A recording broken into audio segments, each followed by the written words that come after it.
Thumbnail থেকেই বুঝতে পারছো যে আবার নতুন ভিডিও নিয়ে চলে এসেছি বেশ কিছু দর্শনীয় স্থান নিয়ে। তো ঝটপট ইন্ট্রোটা দিয়ে দেই। Hello friends, welcome back my YouTube channel Bongraja. আজকে তোমাদের জন্য বেশ কিছু বিশিষ্ট দর্শনীয় স্থান নিয়ে চলে এসেছি, যেমন মহাপ্রভুর মাসির বাড়ির সংলগ্ন এবং শ্রীনিবাস অঙ্গন। এর মধ্যে বেশ কিছু দর্শনীয় স্থান আছে এবং বিশিষ্ট সাধু সন্তের সমাধিক্ষেত্র আছে। আর এর ভিতরে বিশিষ্ট জায়গায় ভিডিও ক্যামেরা একদমই নিষিদ্ধ। কিছু বাবাজিকে বলে অনুমতি নিয়েই ভিডিও করছি, আশা করি তোমাদের ভালো লাগবে।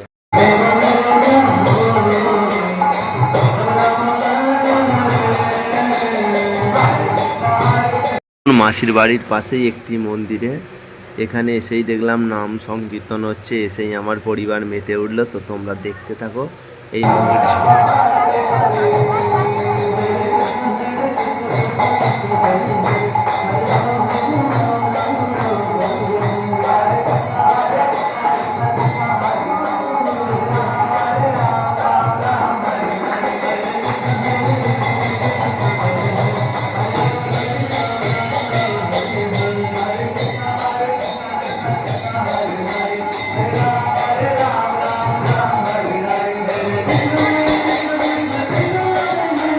সিংহদেবের মন্দির, এখানে শুধু আমরাই নয় বিদেশিরাও নাম সংকীর্তন করছিল।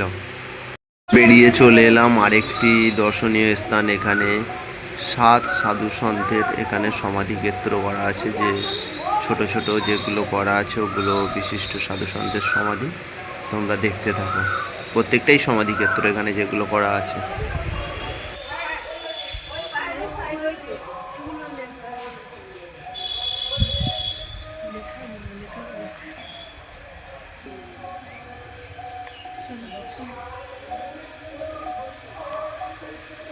এখান থেকে বেরিয়ে আমরা আরেকটি দর্শনীয় স্থানে ঢুকলাম। এটি একটি মন্দির। এখানে মহাপ্রভুর ছোটোবেলা নিয়ে কিছু সিনারি মতো করা আছে ও মূর্তি আছে, যেগুলো ছোট ছোট করে ভাগ করা আছে এবং খুব সুন্দর মন্দিরটি। আশেপাশে মনোরম এবং ঠান্ডা পরিবেশ। তো তোমরা দেখতে থাকো।